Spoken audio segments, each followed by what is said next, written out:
এবং অচ্ছুত এবং জাহান্নামের অধিবাসী হিসেবে চিহ্নিত করা হয়েছে। এবং পাশাপাশি আমরা যেহেতু বসবাস করছি, সেই ভাবনা সেই ব্যবহার আমাদের মধ্যেও বিরাজ করছে। আমরা কোরআন এবং সেই সুন্নাহ অনুযায়ী পরিবারটাকে জান্নাত বানাতে পারলাম না, আমরা সে চেষ্টাও করলাম না। আমরা ভুলে গেলাম যে আল্লাহ রাব্বুল আলামিন নারীদেরকে আমাদের দেহের বাঁকা হাড় থেকে সৃষ্টি করেছেন, ব্রেন কম দিয়েছেন, তাদের মধ্যে সহ্যগোজ্য অনেক বেশি দিয়েছেন।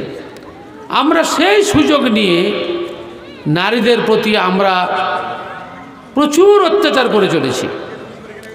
বিবাহের প্রাক মুহূর্ত থেকে শুরু করে মৃত্যুর আগে মুহূর্ত পর্যন্ত নারীদের প্রতি যা অত্যাচার হয়, কিয়ামতের দিন বান্দার প্রতি জুলুম করার দায়ে আমাদের বহু আমল বহু নেকি ট্রান্সফার হয়ে যাবে আমাদের বিবিদের কাছে, মহিলাদের কাছে।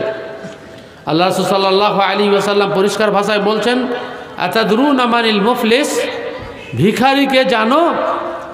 সাহাবায়ে কেরাম বললেন, মাল্লা দিরহাম লাহু ওয়ালা মাতা, যার কাছে টাকা পয়সাও নেই, কোনো সম্পদও নেই, সেই ব্যক্তি হচ্ছে ভিখারি। আল্লাহ রাসূল সাল্লাল্লাহু আলাইহি ওয়াসাল্লাম বলছেন, প্রকৃত ভিখারি হচ্ছে সেই ব্যক্তি যে ব্যক্তি প্রচুর দান খয়রাত করেছে, প্রচুর সৎকর্ম করেছে, তাহাজ্জুদ পড়েছে, ফরজ নামাজ আদায় করেছে, আল্লাহর হক ব্যাপকভাবে আদায় করেছে, প্রচুর নেকি সঞ্চয় করেছে, ওহদ পর্বতসম নেকির তার ভাণ্ডার, কিন্তু অপর দিকে এসে প্রচুর লোকের প্রতি জুলুমও করেছে। কিয়ামত দুনিয়াতে তার ক্ষমা চাওয়ার সুযোগ হয়নি।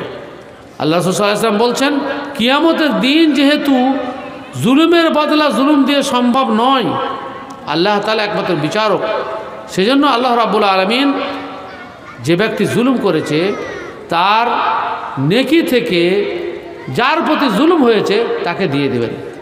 যতটা পরিমাণ জুলুম করেছে অতটা পরিমাণ নেকি আল্লাহ রাব্বুল আলামিন অত্যাচারিত ব্যক্তির খাতাতে ট্রান্সফার করে দেবেন। এক পর্যায়ে গিয়ে দেখা যাবে যে যত প্রকার লোকের এবং যত লোকের উপরে জুলুম করেছে তা পরিশোধ করতে করতে এর নেকির ভাণ্ডার কমে গেছে, শেষ হয়ে গেছে, কিন্তু এখনও দুনিয়াতে যত রকম জুলুম